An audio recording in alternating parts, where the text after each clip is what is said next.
Bonjour à tous, bonjour et bienvenue dans la 5ème de couve, l'émission de débat autour du manga où l'été continue pour la 5ème de couve. Et cette fois on s'intéresse à To Your Eternity de Yoshitoki Oima. To Your Eternity, c'est l'histoire d'un être qui apprend ce qu'est l'humanité à travers une saga qui, rien que sur ses 10 premiers tomes, couvre déjà genre 250 ans. Voilà, ça c'est fait. Attention, spoiler maintenant, oui, parce que si vous n'avez pas lu les 12 premiers tomes, bah vous pouvez arrêter l'émission. Allez, à la semaine prochaine. Bonne soirée. Salut. Car la spécificité de ce manga, en fait, c'est de nous faire croire à des choses qui ne le sont pas, c'est d'être bardé de mystère. Donc voilà, on est obligé d'avancer, on est obligé de tabler sur 12 tomes. Un point, c'est tout. Voilà, sinon l'émission sera comme d'habitude, hein, donc vous pouvez vous laisser aller. Vous ne vous inquiétez pas. Donc, To Your Eternity, pourquoi tant de mystère? C'est le titre. D'ailleurs, de quel mystère parlons-nous? Moi, j'ai un premier mystère, si vous voulez. C'est le mystère de sa publication. Dans le contexte aussi concurrentiel que celui du shonen hebdomadaire au Japon, ce titre se traîne en fin fond du classement du Shonen Magazine de Kodansha depuis des mois et des mois. Ça, c'est un vrai mystère. Et il a pas l'air une seule seconde d'être remis en question. Je parle même pas d'un arrêt, mais genre juste bon, venez, on change de magazine, on le met dans un autre magazine shonen un peu moins connu, puisque vu que personne, ça a l'air d'intéresser personne, ce manga. Mais non, ils le font pas, ils le gardent dans le Shonen Magazine, quoi, un des leaders du marché au Japon. Et les ventes des tomes reliés, tu te dis ouais, mais ça se trouve, les ventes des tomes reliés, waouh, ça décolle. Non, en fait, c'est correct. C'est bien, hein, attention, c'est correct. Oui. C'est bien, mais c'est pas la folie non plus, quoi. Je veux dire, même en France, ça serait pas leader si on compare. On prend le chiffre des ventes du Japon par rapport. Même Dragon Ball Super continue à mieux se vendre en France, quoi. Tu veux dire, quoi. On est Demon Slayer, c'est 45 millions cette année. Hein, c'est même pas le nombre de mangas vendus en France tout court. Bref, comment vous expliquez cette confiance du Shonen Magazine dans To Your Eternity? Bah, je pense en fait c'est juste un titre qui est assez unique, qui est vraiment, tu sais, un titre extraterrestre, d'autant plus dans un magazine shonen. Et parce que même moi j'ai du mal à le situer comme un shonen. Et du coup, je pense qu'il y a vraiment un truc de... En fait, la question, elle est même beaucoup plus rapide que ça. Pourquoi on continue à lire To Your Eternity? Parce que c'est un pur shonen neketsu. Alors, bah, moi en fait, c'est parce que j'ai confiance en l'auteur. J'ai juste pleinement confiance en l'auteur. Je sais pas où elle m'emmène, mais par contre, je veux absolument y aller. Mais je pense que c'est ça, c'est vraiment pourquoi ça reste dans le magazine shonen, c'est parce que l'éditeur fait confiance à l'auteur et fait confiance aux qualités du manga. Et quand bien même c'est pas vendeur, c'est un peu difficile à pitcher, c'est un peu difficile à savoir où ça va, bah tu fais confiance aux qualités propres du produit et de l'œuvre de l'auteur, quoi. Moi je me dis un autre truc, c'est que dans To Your Eternity on a un fond de catalogue qui se crée. C'est une légende, quelque chose d'important qui va se créer, qui va rester. On se souviendra peut-être beaucoup plus de To Your Eternity. Tu sais, quand ça sortait numéro machin, qu'une comédie romantique ou d'un manga de sport ou quoi. Un titre un peu comme Planète, tu vois. Ouais. Un titre qui s'est construit sur la durée, tu vois, qui devient culte avec le temps et avec une cote d'amour en fait, quoi. C'est ça. Pourquoi tant de mystère dans To Your Eternity? Et avec To Your Eternity, on aura peut-être la réponse dans une demi-heure. C'est dans la 5ème de couve. On ne pousse pas, s'il vous plaît. On ne pousse pas, c'est inutile. Le public n'est pas autorisé à assister aux épreuves éliminatoires. Moi, je crois que je pourrais être un très bon ninja. À quoi vous jouez? L'heure est grave, c'est pas le moment de faire les guignols. Mais on n'a rien d'autre à faire, on peut pas sortir. On va leur faire notre attaque secrète, l'attaque de la Tour Eiffel, ils vont rien comprendre. Et il faudra aussi parler des dessins animés, notamment des dessins animés japonais qui sont exécrables, quoi, qui sont terribles. Oh, les bâtards! Oh, this you crazy mother... Bonjour et rebonjour, bienvenue et re-bienvenue dans la 5ème de couve où nous allons charcuter, dépecer, découper et aimer To Your Eternity. Pour en parler avec moi, je vous prie d'accueillir, s'il vous plaît, en faisant beaucoup de bruit chez vous, Robin et Cagnard. Bonjour messieurs. Salut mec. Bien ou bien? Bah bien et vous deux, vous êtes prêts? Attends, t'inquiète, j'ai une dédicace à faire. Fais ta dédicace, mais pas rapide. Et après, c'est 30 minutes de hit, rappelle-toi. Parce qu'après c'est les pubs. Je fais rapide parce qu'après il y a les 30 minutes de hit avec Lou Béga et donc ça va. Je sais qu'il y a du temps. Mais on a reçu encore un super gentil commentaire sur l'appli iTunes, et on n'oublie pas que l'appli iTunes, mine de rien, c'est le nerf de la guerre si vous voulez nous soutenir les sur étoiles, tout ça, quoi. Les étoiles, si vous voulez nous soutenir sur le podcast. Donc je voulais remercier comment elle s'appelait, ou il ou elle, j'avoue, j'en sais rien, CamCam2608 qui nous donne son code PIN a priori dans son nom, qui a dit qu'on était géniaux et hyper drôles les mecs. C'est pas mal. Merci ça, à toi. Classe. Nous sommes donc en ce moment pendant la canicule au moment de cet enregistrement. J'avoue, fait chaud. Hein. Donc si vous sentez qu'on a chaud, c'est normal. Si vous sentez la transpiration, c'est normal aussi. C'est que c'est vous qui avez chaud également. Voilà. C'est vous, c'est pas nous. Et on vous sent d'ici d'ailleurs, donc c'est bizarre. Donc voilà, hashtag 5DC pour réagir à cette émission sur Facebook, hashtag 5DC, le groupe de débat autour du manga. Hashtag 5DC sur un peu tous les réseaux sociaux. Nous sommes la 5e de couvre pour nous retrouver, pour nous envoyer de l'eau ou pour nous donner vos tips pour devenir comme Im par exemple, un immortel digne de ce nom. Vous pouvez, n'hésitez pas. Carrément. On parle donc de To Your Eternity et dans To Your Eternity il y a quelque chose de vraiment particulier. Il y a un nuage de mystère qui accompagne cette œuvre et ce mystère est même parfois compliqué à définir parce que finalement quand on le lit il y a des choses qu'on sentait comme très nébuleuses, puis finalement au tome d'après, ça se révèle finalement simple. Ou en tout cas ça se révèle tout court. Mais à chaque tome on se demande où on va, où on est. Pourquoi les questions de la 500e page sont plus du tout les mêmes questions qu'à la 1000e planche. C'est le bordel. Est-ce que ça serait pas l'un des mangas les plus mystérieux de ces dernières années, les plus chelous même? Quel sens peut bien avoir la quête de Im et puis surtout pourquoi il y a autant de mystères dans To Your Eternity? C'est ce dont on va parler. Ces mystères d'ailleurs, quels sont-ils? Autant commencer par les lister un petit peu. On a ce mystérieux premier chapitre par exemple. Bah ça c'est clair, enfin, on en avait déjà parlé dans une précédente émission, on avait parlé de To Your Eternity, mais en gros ce premier chapitre c'est le premier gros mystère dans lequel tu arrives, c'est que dès la première page on t'explique qu'il y a un personnage qui a créé une sphère qui va se transformer et se métamorphoser en plusieurs choses. Et t'as un narrateur qui te parle. Qui te parle. Et du coup tu commences à te dire mais quoi, je suis qui est le héros machin, parce que du coup cette sphère va se transformer en minéral puis en animal puis en être humain, et puis en fait t'as un espèce de premier chapitre où ton espèce de, comment on appelle ça, une tempête de cerveau dans ta tête quoi, tu comprends pas ce qui t'arrive. Et puis ça se finit brutalement sur la mort du premier personnage principal que t'as vu dans le manga quoi. Et ça non, c'est vrai, il était complètement con en plus, Johan.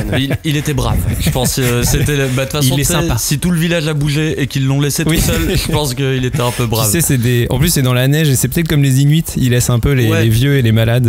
Alors, ça va. Mais c'est vrai que l'introduction elle ressemble absolument pas à un shonen neketsu habituel. En fait moi ça me fait plus penser limite à une grande œuvre de science-fiction, tu vois, genre. Et au commencement, il y avait, tu vois, c'est très particulier. Ou de fantaisie à l'ancienne. J'ai plus l'impression qu'elle a envie de partir dans une vraie fantaisie à l'ancienne. Ouais, parce que t'as un truc chronique de Lodos, mais déstructuré. T'as un truc très d'ordre. Oui, je parle de cuisine aussi. Ouais, c'est ça. On est sur de la cuisine fantaisie. Non, mais t'as un truc très mythologique avec ce fameux narrateur omniscient qui te parle comme si t'avais affaire à un texte sacré et au commencement était la sphère, tu vois, et genre là il se passe des choses, tu vois. Et qu'il faut pas que tu te poses la question, parce que dans un roman tu te poses pas tout le temps la question de qui est le narrateur, alors que dans un shonen c'est bizarre. C'est ça, en fait, bizarre. Limite ce serait un seinen, on serait moins posé de questions, c'est sûr quoi, mais alors que finalement on va savoir qui est le narrateur, on va le voir à la fin au bout de 2 tomes. Ouais, 2-3 tomes, effectivement. 2 tomes, au premier Knocker, il apparaît juste avant le premier Knocker. Ouais, c'est ça. Donc c'est après la mort de March ou c'est avant? Non, c'est avant, je pense. C'est un petit peu avant. Ouais. Mais effectivement. En fait, comme il est devenu un loup et qu'il s'est pissé dessus en devenant Johan et tout. Et à ce moment-là, au bout d'un moment, il rencontre un Knocker. Enfin bref. Et puis à la mort de March, ouais. Bah ouais, parce qu'en fait, donc après ce fameux premier chapitre, tu bascules dans un autre truc, et donc cette fameuse entité, cette sphère qui est devenue un petit garçon qui se chie dessus. Il se pisse dessus. Ouais, elle va commencer à rencontrer des premières traces de civilisation. Parce qu'il y a des ellipses, notamment en fait, au caca. Mais elle va croiser les premières traces de civilisation, donc elle va arriver dans une espèce de tribu, village où il y a un... Très préhistorique au final. Très tribal quoi, très préhistorique. Et donc là, elle va rencontrer effectivement une petite fille qui s'appelle March et qui va vraiment servir un petit peu de comment dire, de maman, elle se présente comme et sa puis maman, de ping-pong, tu sais, d'un vrai personnage qui parle quoi, parce que en gros on a suivi un personnage qui peut pas parler, qui sait pas parler, du coup il y a un autre personnage qui va rencontrer qui va plus ou moins parler pour lui quoi. Mais tu vois, ce qui est marrant, c'est que sur les 2 personnages, les 2 premiers personnages finalement que la sphère va rencontrer, on a Johan qui finalement lui donnera son apparence et la parole. Parce qu'il lui parle en loup. Et la parole, effectivement. Et ça prouve que Johan est débile parce que son loup lui parle et il fait ah c'est vrai tu parles, c'est cool. Oui, c'est vrai. Et il arrive à dire merci. Voilà, bah, trop bien, allez on continue. Et deuxième personnage, c'est Marge qui va se positionner comme une maman qui est aussi une petite fille. Et on va partir finalement avec ça, avec un jeune garçon un peu bébête et une petite fille qui va être sa coéquipière un premier temps. Mais qui est une enfant. Mais qui est une enfant, mais qui va se comporter comme une grande sœur slash maman. Mais une enfant qui comprend pas toute la complexité du monde qui l'entoure aussi, vu qu'elle est censée être sacrifiée, tu vois. Et c'est elle qui va finalement lui apprendre les clés du monde qu'elle-même ne comprend pas complètement. Donc, c'est ça, et il part avec ça, quoi. Ouais. Il est mal barré quand même. Et puis surtout que finalement elle-même elle meurt assez rapidement.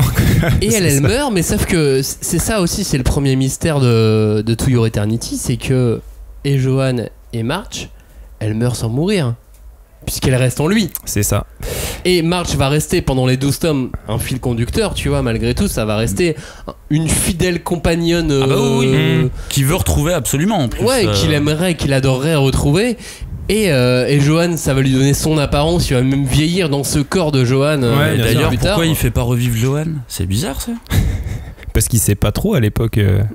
Non, sûrement qu'il a pas conscience encore, mais c'est vrai que Johan devrait revenir aussi. Vous voulez qu'on parle de ça maintenant ? Parce que, non, mais on spoil totalement, donc on peut enchaîner directement là-dessus. Ah oui, pardon. Mais non, mais je peux carrément enchaîner sur ça. Il peut faire revivre, donc attention. Là, on a passé 10 tomes.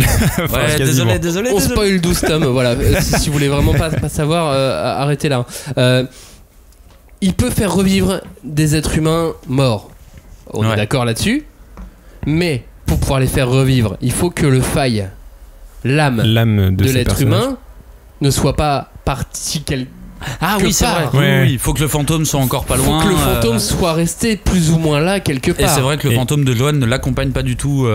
Et on n'en a jamais entendu parler de ce fantôme de Johan. Non, c'est vrai. Parce qu'en fait, c'est ça, c'est qu'au final, Johan, c'est l'apparence que Im a 90% du temps, on va dire. Mais quelque part, nous, en tant que lecteurs, on sait pas qui c'est, Johan. On n'a jamais vraiment su qui c'était. Il nous a plus ou moins, dans le premier chapitre, présenté sa famille, tu vois, mais. Ouais, avec des dessins de bolos. Oui. C'est ça. Et puis on dit même que Johan est un peu bébête.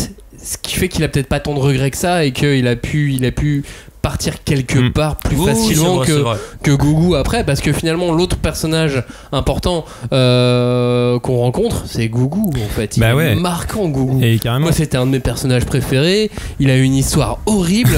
J'avais l'impression d'être dans Candy dans les années 90, mais avec un garçon, et c'était fou quoi.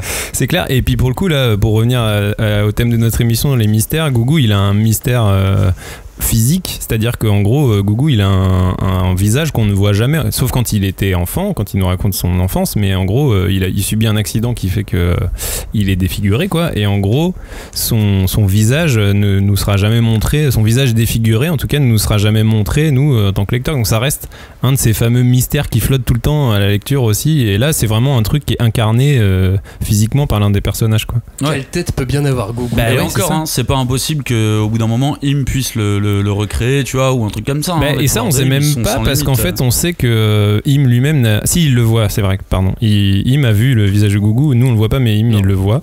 Et c'est vrai que, parce qu'on pourrait se dire, Im il a recréé Gougou tel qu'il s'en est souvenu. Im a recréé le Gougou avec le deuxième masque de feu qui lui permet de cracher du feu. Oui.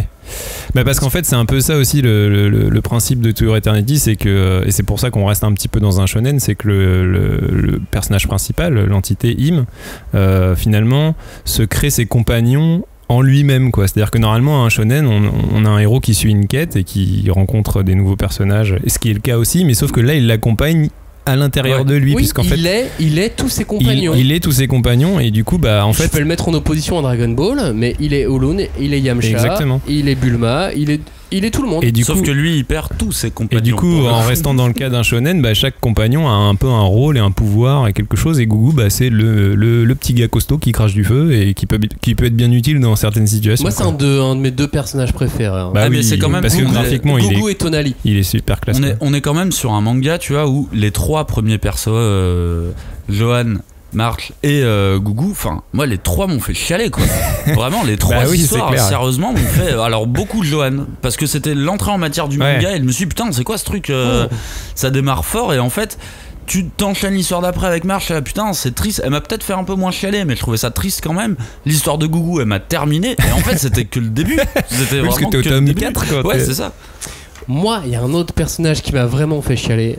Avant les autres, Gougou je m'étais attaché mais ça va, je suis pas fragile comme Cagnère. Mais c'est sensible. C'est Piolan. Moi j'étais beaucoup plus attaché à Piolan. Je me suis dit non mais Piolan c'est grillé, on aura juste une fin qui va durer longtemps et tout. Mais pas du tout. Et elle, quand elle a écrit le manga, elle a fait un truc très bizarre avec Piolan. Parce qu'elle a fait en sorte que Piolan fasse un deal avec l'Observateur. Ouais. Pour nous donner une fin un peu purgatoire bizarre. Qui est pour moi le plus grand mystère inexplicable du bouquin. Oui, c'est vrai, parce que en fait, si vous vous souvenez bien, Piolan, donc c'est finalement un des seuls personnages qu'il me rend compte qui a une mort naturelle, quoi. En gros, elle meurt parce qu'elle est vieille et puis elle meurt de vieillesse, quoi. Sauf qu'effectivement, elle fait un deal, comme dit Max, avec l'Observateur et elle se réincarne en elle-même jeune, mais pendant un laps de temps hyper court. Et en fait, avec l'Observateur, il y a un sujet entre eux. Elle lui parle de l'intercepter avant le paradis. Donc sur un entre-deux encore. Genre, rattrape-moi avant, c'est ça, avant de monter. Parmi les mystères où tout à l'heure on se disait où Johan a pu monter, il est quand même question d'un paradis. Oui, c'est ça. Ouais. Et que l'Observateur peut interagir avant d'arriver à ce paradis. Ou pas du tout. Parce que en vrai, l'Observateur, il a l'air de quand même. Il dit qu'il y a des règles, mais tu vois, justement, l'exemple de Piolan montre que les règles, bon, bah, ça va. Hein, a priori, on en fait un petit peu ce qu'on veut. Avec Im, il est très dur sur les règles. Mais en vrai, tu sens que du coup, s'il y a un paradis, ça veut dire qu'il y a un mec qui est au-dessus de l'homme en noir. Mais en même temps, l'homme en noir, a priori, il a quand même la main sur ce genre de questions, tu vois. Il a la main. C'est qui en fait la main noire, tu vois ça, c'est le mystère. Pour le coup, ouais. Parce que là, tout ce qu'on a raconté, c'est plus ou moins des mystères petit à petit qui se résolvent d'eux-mêmes. Tu vois, genre même le pouvoir de Im, il est hyper mystérieux. Au début, on comprend pas trop comment il fonctionne, mais au final. Ouais, mais finalement, on comprend. Voilà, petit à petit. Des 12 tomes, il y a la douleur qui lui permet. Souvent, c'est par empathie. Enfin, tu sens que c'est un peu par empathie qui se lie avec des choses. Douleur, sentiment, amour, c'est ce genre de choses qui vont lui permettre d'obtenir ses pouvoirs et de se développer. Donc tu commences effectivement à comprendre l'étendue de ses pouvoirs et tout ça, mais après c'est vrai qu'il y a pas mal de questions qui se posent en plus de ça, qui finalement, malgré les 12 tomes et beaucoup de choses qui se sont passées, n'ont toujours pas de réponse. Qui est ce fameux homme en noir? Finalement, c'est un ancien Im. C'est une interprétation. Non, il lui dit un jour tu seras comme moi. Ouais, mais tu vois, aussi, mon fils. Ouais, mais de cette phrase, t'interprètes que c'est un autre Im. Mais c'est peut-être pas ça qu'il veut dire quand il dit ça, tu vois. La phrase est suffisamment alambiquée pour que ce soit pas si clair que ça. Et il dit que c'est son créateur, tu vois. Et en plus, moi, ce que j'aime bien, c'est que mine de rien, depuis le début, on a déjà un récit qui est un petit peu chelou, mais qui mine de rien, tu vois, ça va, je le trouve à peu près stable. Et en fait, t'as l'homme en noir qui arrive, en même temps que quand il arrive, t'as les Knockers. Et ne pas dire les Tommy Knockers par rapport à un film. Et je suis fan du téléfilm des Tommy Knockers. T'as les Knockers qui arrivent, ouais. Et en fait, il arrive, et en fait, c'est limite comme un parasite aussi, tu vois. Il est là, genre, ah oui, au fait. Il y a des mecs qui veulent ta peau et tout ce que t'apprends tu vas potentiellement l'oublier. En fait c'est une énigme à lui tout seul, alors qu'il a l'air hyper transparent, il a l'air hyper honnête, et en fait c'est ça qui est hyper mystérieux. C'est leur mais qu'est-ce qu'il veut? C'est quoi? C'est une simulation? Il est en train de... Est-ce que c'est une préparation? Est-ce qu'il est en train de former un mec? Bah pour moi c'est ça. Ouais, mais en même temps, pour moi, il forme un mec à devenir comme lui, et le problème c'est que les Knockers en face, ils veulent pas qu'il y ait un mec, un nouvel observateur. Ouais, mais regarde, même les Knockers, quand ils découvrent tous qu'est-ce que sont les Knockers, même lui il a l'air étonné, genre ah ouais, sérieux, c'est ça? Ah ouais. Parce que ça, ouais, c'est vrai que c'est un des autres grands mystères, c'est qui sont les Knockers, qu'est-ce qu'ils veulent aussi, parce qu'au final, ils veulent les âmes. L'homme en noir qui est un peu un des personnages qui nous donne beaucoup de réponses aussi dans le manga, parce que c'est un peu son rôle aussi, c'est de nous dire, même de manière cryptique, mais de nous donner des informations. Même lui, il est un peu paumé sur les Knockers. Non, il n'est pas tant paumé que ça, puisqu'en fait, il nous explique que les Knockers, eux, ils veulent piquer ne veulent pas que les âmes restent sur Terre. Ah, c'est pas lui qui explique ça, hein. C'est la main. Oui, c'est la main. C'est la main. C'est pour ça que lui, il a l'air de débarquer un peu, genre, et pas. et pas spécialement scandalisé, tu vois. Parce que même si c'était un truc de formation, tu vois, du coup c'est un truc qu'il aurait dû prévoir normalement. Et là il est là genre ah ouais ok. Ouais mais est-ce qu'on n'est pas sur plusieurs planètes, tu vois, qu'il n'y a pas plusieurs observateurs sur plusieurs planètes. Enfin moi je me projette vachement loin, mais tout ça pour dire que les Knockers ils sont là pour empêcher que les âmes restent sur Terre et qu'elles puissent aller dans ce paradis ou ce je ne sais quoi. Qui se sont imaginés, mais même ça on n'a pas trop d'infos du coup. Non, ça c'est pas très clairement. Parce que pareil, comme on sait pas qui vraiment les a créés, tu vois, c'est aussi ça. Généralement, tu sais aussi. Tu veux qui a créé l'Avant Noir? Bah, ou qui a créé les Knockers, tu vois. Qui a créé les Knockers? Parce qu'au final, souvent, tu sais un peu les motivations de quelqu'un quand tu sais d'où il vient. Et, ouais, après, je me dis qu'on est sur un truc un peu intestinal, enfin, dans le sens où tu as les observateurs. J'imagine qu'ils sont plusieurs et donc forcément l'équilibre de la nature fait que il doit y avoir un contrepoids parce que la nature fait en sorte qu'il y a toujours des contrepoids / contre-pouvoirs quoi. C'est un truc hyper allégorique de toute façon, c'est deux points de vue qui s'affrontent et qui matériellement se confrontent quoi. Ou dans ces mystères finalement j'en laisse où je me dis mais c'est la nature qui fait son œuvre. Ouais. Mais alors moi il y a un truc par exemple aussi sur le Mont Noir qui me trouble, c'est parfois il est visible que de Im et parfois les autres gens le voient, tu vois. Bah, donc, c'est lui qui décide. Hein. Ouais, c'est ça. Moi, je pense c'est juste qu'il décide en fait. Mais ouais, du coup, tu vois, ça en revient à le flou autour de son rôle. C'est mais moi, je suis complètement d'accord. Et tu sais, peut-être que le mec, en fait, il est en train de préparer un tournoi à la Dragon Ball Super, tu vois. Et que, bah oui, c'est vrai que si on est dans un shonen, normalement. Parce qu'il explique à Im que Im doit conserver la connaissance du monde. Ouais, l'intégralité de la mémoire du monde, il doit la garder. C'est ça. Im doit devenir une espèce de super mémoire vive disque dur. Un cloud. C'est ça. Jean-Claude. Im doit devenir Jean-Claude pour le monde entier. Donc du coup, il y a un but. Parce que sinon... ça sert à rien d'être Jean-Claude. Effectivement, dans ce cas, ça pourrait être pour qu'il devienne un espèce de nouvel observateur qui lui-même après donnerait naissance à une nouvelle entité sur un autre monde. Mais du coup, dans ce cas-là, ça veut dire qu'on fait partie, enfin que l'homme en noir pourrait potentiellement faire partie d'une congrégation avec quelqu'un au-dessus, tu vois, un tournoi. Mais en même temps, je trouve que là, arrivé au top 12. Alors lui il est pépère quoi, vraiment mais il a le temps en fait, il est immortel lui aussi hein. En fait c'est ce que l'observateur il est comme il est immortel. Mais peut-être qu'il existe même pas, enfin tu sais peut-être c'est un ordinateur tu vois Ah peut-être qu'on est dans une simulation. Oui voilà con, mais non mais pas. J'avoue que moi j'y ai pensé à ce truc de peut-être un jeu, peut-être un simulateur, peut-être une réalité virtuelle, parce que tout ça m'a l'air hyper rétro-moderne tu vois. Genre attendez c'est bizarre quand même, vous démarrez à la préhistoire et en même temps vous arrivez à prévoir des trucs hyper loin et vous avez le temps, surtout vous avez le temps, tellement de temps. On dirait comme une expérience, on dirait Jurassic Park tu vois. Genre moi je me suis vraiment posé la question si c'était pas la fin du monde. Si on n'était pas à la fin du monde et que du coup ils se sont dit ah merde faut faire quelque chose, que comme ça va être la fin du monde faudrait sauvegarder cette planète. Moi c'était sauvegarde vite fait quoi. Ouais, c'était ma théorie au début quand le tome 1 était sorti, que en fait c'était un monde post-apo quoi. En gros le début de To Your Eternity c'était t'arrivais dans un monde post-apo quoi. Mais là on sait que c'est plus, c'est plus ça. Et le monde a pas l'air en danger. Parce qu'il y a un monde qui est en route quoi, en gros qui avance dans les âges et dans les époques, puisque tous ces mystères nous amènent à la fin du tome 12 à un truc complètement différent quoi, en gros une ellipse de plusieurs en gros voilà, on a eu tous ces mystères, comme on disait, il y en a qui ont été répondus, il y en a non, mais le plus gros mystère selon moi c'est qu'à la fin du tome 12 il y a un nouveau gros mystère qui s'ouvre, c'est what?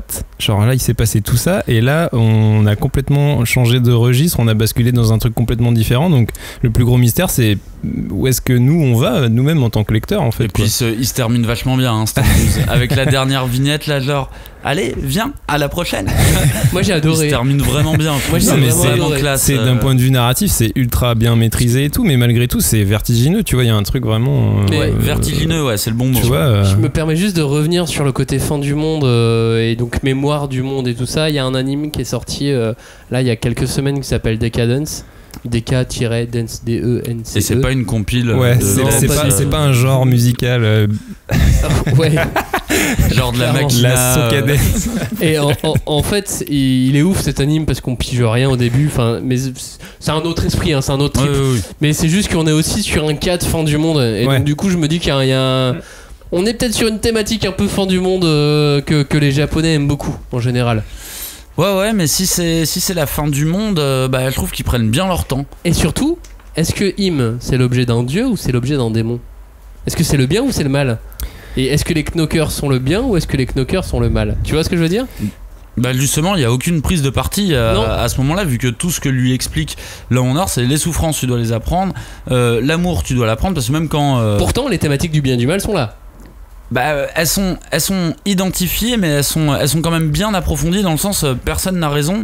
Tu vois, même, de toute façon, l'homme en noir le dit souvent à Im, en vrai, tu peux faire ce que tu veux, hein.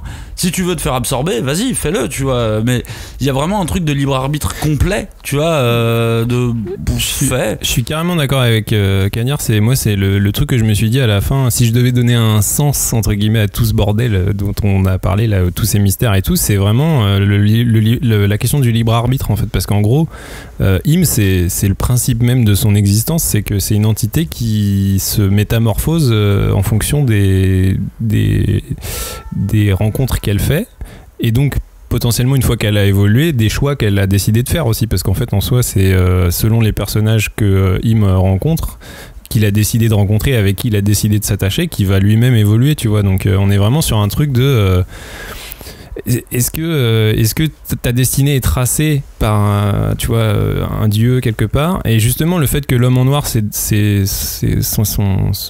son but soit si flou, est-ce que c'est pas justement pour mettre en valeur le fait que on est tous des êtres libres qui évoluons selon nos choix, tu vois. Ouais, une sorte d'inversion de ce qu'on peut voir d'habitude, parce que le but des héros de shonen, c'est d'éradiquer le mal, d'éradiquer le mal et de dépasser leur humanité, d'avoir un transhumanisme qui les élève au-dessus de ça, tu vois, qui les porte. Enfin, limite. Bien, oui, c'est c'est le principe des héros grecs. C'est ça. Là, c'est l'inverse. Il est déjà Dieu, il peut déjà tout faire. Oui, mais il le sait mais pas. Sauf que, oui, il le sait pas, et sauf que ce qui finalement va lui permettre de gérer tout ça, c'est son humanité. Et c'est grâce à son humanité qu'à la fin du tome 12, il arrive à sauver tout le monde des knockers. Ouais, tous les humains en tout cas. Ouais, et son humanité qui s'est créée, là où on reste dans un cadre très shonen, c'est que son humanité, il se l'est créée autour des rencontres qu'il a fait, amitié, effort. Ouais, mais regarde, au final, tous les hommes. Alors moi je trouve qu'il y a un truc. Mais ouais. Non, mais c'est un peu. Il y a un élément qui est justement intéressant là, sur la construction d'un shonen sur ce point précis, c'est-à-dire que normalement, dans un shonen, les compagnons t'aide à avancer, alors que limite dans To Your Eternity, oui, il aide à se cadrer, les compagnons, non, au contraire, les compagnons sont ses plus grandes épreuves. La perte de tous les compagnons sont, parce que c'est à chaque fois à ce moment-là qu'il y a des remises en question et qu'il se transforme en poisson pendant des années, tu vois, et qui veut éviter les villes et éviter les rencontres, parce qu'en plus parce qu'il se dit je veux plus souffrir.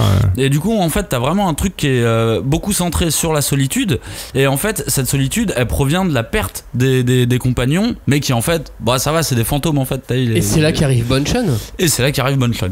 Bonchon qui a tout fait exploser dans sa vision des choses. Qui a un très chouette perso. Ouais. Qui a un personnage extrêmement bien écrit. Tiré de Shaman King directement. Tu trouves? Ah bah avec la coupe de cheveux et tout, ouais. Ah oui, l'espèce de banane avec la petite moustache. Mais qui a un personnage graphiquement qui a clairement rien à voir avec le reste du bouquin. Ouais. Bah oui, il fait même là, on change de paradigme. Moi à l'époque. Et on change d'époque en même temps. Ouais, on change d'époque aussi. Mais j'avais récupéré un shonen mag au moment de ces chapitres-là. Puis j'avais cherché To Your Eternity. Je me bon, il n'y a pas To Your Eternity dans Shonen Magazine, qu'est-ce qui se passe? Et en le refeuilletant 2 ou 3 fois. En fait, t'avais lu le chapitre 130 coups. J'étais tombé dessus, mais j'avais pas compris que c'était To Your Eternity, parce que c'était l'époque de Bonchon avec le château et tout ça. C'est vrai que quand il arrive, il dénote complètement. Et puis, si je me trompe pas, c'est un des seuls persos qui a un pouvoir un peu en fait, qui voit les morts et tout, et c'est le seul mec que Im rencontre qui a quelque part un vrai pouvoir surnaturel quoi, par rapport à d'autres quoi. Donc, et qui l'utilise. Et qui sait l'utiliser, et qui en plus s'en sert pour un petit peu manipuler Im aussi, tu vois, genre, il a vraiment. C'est vraiment un personnage à part de plein de manières, quoi, que ce soit dans sa caractéristique physique, son design graphique, mais aussi par ses facultés, quoi. Qui est un ennemi au début.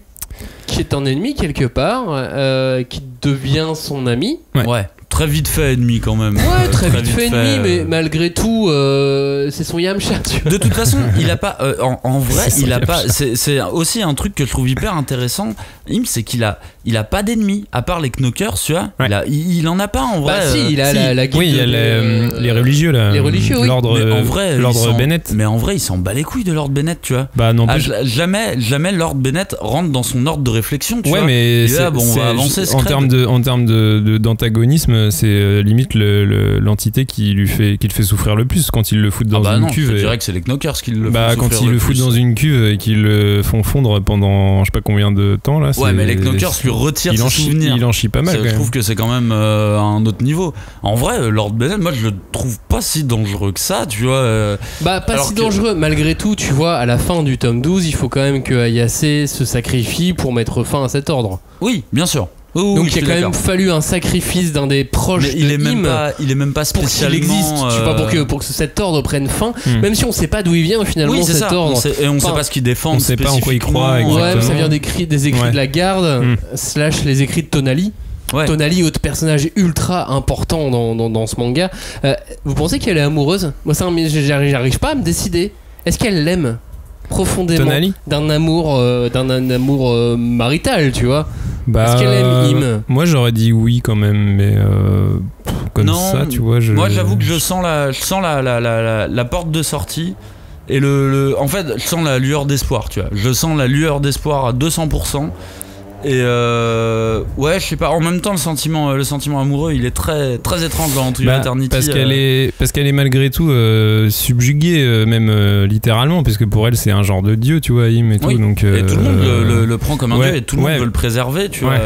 Ouais, mais elle, tu sais, très vite, elle va dans le délire de non, mais si tu veux lui parler, c'est par moi que ça passe et tout. Tu vois, il y a un truc vraiment se l'approprier, mais protecteur, comme Bonne le fait aussi. Hein. Quand elle passe adulte.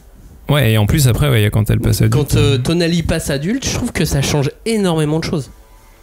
Dans son rapport à mais à lui. c'est assez court malgré tout. Ouais, c'est court, mais je me demande si elle a pas un amour profond quand même ou pas. Bah en tout cas, elle est contente de le revoir. Hein. C'est compliqué, ça fait partie des mystères. Est-ce que Im arrive à... Quel est l'amour que Im arrive à ressentir? Est-ce que Im ressent? Ça fait partie des mystères, tu vois. La difficulté, c'est que Im,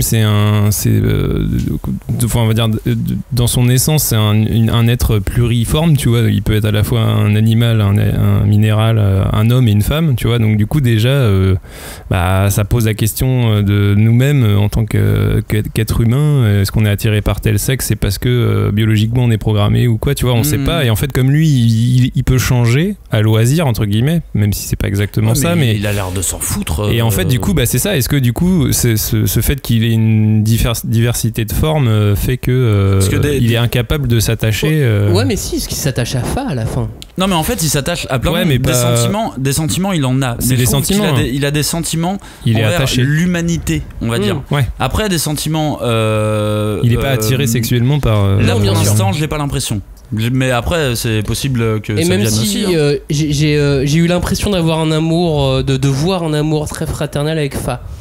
Tu vois, comme elle peut communiquer avec lui, avec la jarre. C'est vrai qu'ils ont une intimité qu'il n'a pas avec les autres personnages. Ouais. Et qu'il a en plus, il a pris le rôle de son frère. En plus, tu vois, donc il y a une intimité. Il y a des intimités en fait très très particulières. Et en même temps, c'est pile le moment où on commence à entrevoir, alors que c'est un personnage très humain, parce qu'au final, on l'a vu grandir et apprendre les sentiments humains. Je trouve que c'est pile cette rencontre qui commence à le déshumaniser, à le rendre de plus en plus déique. Et d'ailleurs, il y a un des persos, je crois que c'est Bonshine quand il revient, dit je sais plus exactement ce qu'il dit, mais il le retrouve dans son arbre, il voit qu'il se téléporte. Enfin, il se téléporte pas pour de vrai, tu vois, mais il commence à le trouver. Pas chelou, mais genre, hey, t'as plus grand chose d'humain en fait là. Mais l'humanité, il les retrouve quand il comprend qu'il peut faire renaître les humains et qu'il peut jouer avec ces trois guerriers pour la bataille finale, qui est incroyable, qui dure 2 tomes. C'est ça, ouais. Ça d'ailleurs qui est un secret que Bonchen garde pendant longtemps en fait, qui lui dit pas que lui dont il est au courant assez rapidement en fait, mais quand il le rencontre, et en fait il décide de dissimuler cette information, et en même temps, et on sait pas exactement pourquoi non plus, mais... Et en même temps c'était plutôt une super bonne idée, parce que si lui voulait ce qu'on peut comprendre, c'est que si il voulait faire revivre ses amis, son crew, les mecs de sa Tessie, en gros, il le veut dans un paradis absolu. Et effectivement, s'ils les avaient fait revivre en pleine guerre avec les Knockers, c'était pas la meilleure situation pour les faire revivre. Bah tu vois, il y a March qui est au milieu, c'est pas, elle sert pas à grand chose, même si elle crame mais bien. heureusement qu'elle est là, tu vois. Oui, heureusement qu'elle est là pour l'aspect psychologique, vraiment impactant psychologiquement, quoi. Non mais c'est le bordel, sérieux, mais pourquoi on continue à lire ça? Parce que ça défonce, c'est trop bien. Il y a des mystères de ouf, mais on a quand même des réponses. Donc pourquoi il y en a autant? C'est quand même fou, parce que... Mais pourquoi tu nous as pas expliqué depuis le début c'est quoi ton histoire? Moi c'est ça que pourquoi tu nous dis pas c'est quoi? Un arc sur 12 tomes, c'est énorme. Ouais, grave. C'est gigantesque en fait. Et le pire c'est que elle a un code habituel. En vrai, elle l'a terminé son manga là au tome 12. Tu sais, quand tu le termines le tome 12, il est fini le manga. Moi je peux m'arrêter au tome 12. Bah oui, là c'était super. Je mets un petit voile, hop. Voilà, il est fini. Heureux. C'est bon, tranquille. Mais sauf qu'il y a une suite, alors du coup t'as envie de lire la suite. Parce que tu veux savoir où elle veut en venir, quoi. Mais le gars il et elle bascule sur quelque chose de très différent. Moi je n'ai pas encore lu la suite. Je m'arrête à la Tomaison française, donc au tome 12. J'ai pas lu la suite. On arrive plusieurs années dans le futur. J'ai l'impression qu'on est dans un monde moderne japonais, en plus contemporain. Ouais, c'est ça. Est-ce que vous pensez que elle, Yoshitoki Aoyama, elle sait où elle va? Bah, c'est ça qui est compliqué, c'est qu'en fait moi j'ai un peu regardé des interviews d'elle avant l'émission, et en fait les seules infos qu'on a c'est je voulais faire un manga de fantasy à la base, je voulais parler de l'immortalité et aussi peut-être parler de mon rapport à ma propre mort. C'est les seules infos qu'on a. Donc après tout ça dans ce qu'on a déjà lu, on l'a eu, tu vois. On a eu effectivement une réflexion sur l'immortalité. Est-ce que ça mérite d'être conquis, tu vois, l'immortalité, quand tu vois tout ce que Imi souffre et tout ça, malgré ce que ça peut lui amener, un rapport à la mort, au deuil, machin et tout. Comment tu t'inscris dans l'histoire de l'humanité aussi, puisque il devient une espèce d'icône, machin. Tout ça, c'est des trucs. Bon, on a vu à peu près que ça l'a mis dans ce qu'elle a raconté. Et on a eu comme disait Max, un arc qui s'est bouclé, même un manga, une série une histoire qui s'est terminée, quoi. Il est devenu transcendant, il est devenu Dieu, il a fusionné avec sa planète, et puis il veut apporter, il a même plus ou moins apporté la paix sur le monde. C'était son but.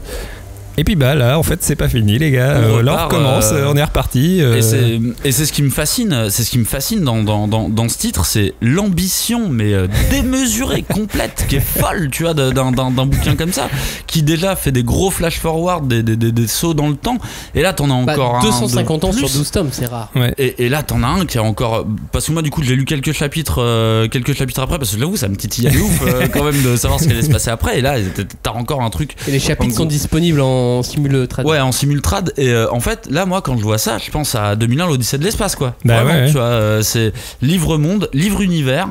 Et en fait, je vais pas vous raconter l'histoire d'un personnage, je vais vous raconter l'histoire de l'humanité, quoi, vraiment. Et j'ai l'impression qu'elle est. Et d'ailleurs, si Im doit être un témoin, tu vois, une espèce, il doit apprendre et compagnie, bah c'est peut-être ça au final que raconte To Your Eternity. C'est vraiment le témoignage de l'humanité absolue. Et c'est tellement débile quand je le dis, tu vois, c'est débile. Ouais, mais en même temps, c'est vrai que tu aurais pu dire ça à Kubrick à l'époque où il a fait 2001, tu vois. C'est débile, mais on a énormément de choses à dire sur ce bouquin. Et moi, je vais même demander aux auditeurs, en fait, ça les intéresse qu'on continue de parler de To Your Eternity, parce que là maintenant ou non, pas là maintenant, là on va finir l'émission. Attendez, on est en duplex. Mais j'en ai un qui a dit oui, c'est bon Max, j'en ai un qui a dit mais globalement on a plein d'autres idées. Faut qu'on parle plus précisément de la quête de Im, de l'immortalité en général, en fait. Ouais, oui, parce que c'est la thématique du bouquin, et finalement on n'en a pas tant parlé que ça, l'immortalité. Toi, Cagnard, tu voulais parler du côté anti-Fire Punch et opposer les deux bouquins. Ouais, c'est marrant. Mais ça, c'est ouf. Mais on n'a plus le temps. Alors, j'ai pas le temps, mais je vais faire juste. Non, tu le fais pas. Ça fera juste. Demandons aux auditeurs si c'est une bonne idée. On fera une émission Fire Punch versus To Your Eternity. L'immortalité. Toute la partie. Voilà. Exercice de style, le côté Neketsu inversé, on l'a le côté évoqué. shonen expérimental, ça aussi c'est un truc de malade. On n'a pas non plus parlé de l'aspect graphique. qui est quand même c'est vrai qu'on dingue, en a assez Sans peu compter parlé. l'aspect graphique. qui est quand moi, même assez dingue. Moi hein. par exemple, alors je suis pas entièrement, on n'est pas tous entièrement d'accord, mais les bastons je les trouve magnifiques et d'une Ah, même moi, les lisibilité cadrages parfaite, et tout, je trouve ça Non, ouais, vraiment en termes de ouf, technique, j'ai rien à dire. C'est En tout clair. cas, n'hésitez pas à nous dire si vous voulez qu'on continue de parler de To Your Eternity parce que cet hiver on peut en faire plein. Bah, de toute Voilà. façon, on peut continuer jusqu'à Pourquoi cet hiver c'est quoi, jusqu'à la- l'éternité. Parce qu'en fait on a fait toutes nos émissions jusqu'à novembre. Mais alors c'est du quoi coup, cette histoire? Tu vas nous amener dans un chalet, genre bon bah là c'est l'hiver, alors les gars faut y aller. Non mais pendant les vacances cet hiver tu vois on pourra faire plein Ouais. de petites émissions de To Your Dans, Eternity. dans un chalet dans la neige, il y aura un Ouais. chien et peut-être une Oui, c'est entité ça. qui va se transformer. Et un vieux qui sera là sauf une fois au chalet. Oui. En tout cas merci d'avoir écouté cette émission sur To Your Eternity puis on attend vos retours. Non mais vraiment pour de vrai, est-ce que vous voulez qu'on continue de Ouais. parler de Est-ce To que Your ça, Eternity dans est-ce que d'autres ça émissions intéresse que nous? Et dans nous ce on cas, continuera parce à en que- parler. oui, entre mais nous, juste hein, entre de toute nous façon. c'est tout. Ouais. Nous, on kiffe. Hein. C'est ça. Merci à vous de nous avoir suivis. On attend vos retours. À très bientôt. Ciao. Salut. À la semaine prochaine pour parler des fans de manga. Oui, d'ailleurs. Bon. Du coup, ça colle. Oui. Salut. À bientôt. Ciao. Ciao. Ciao.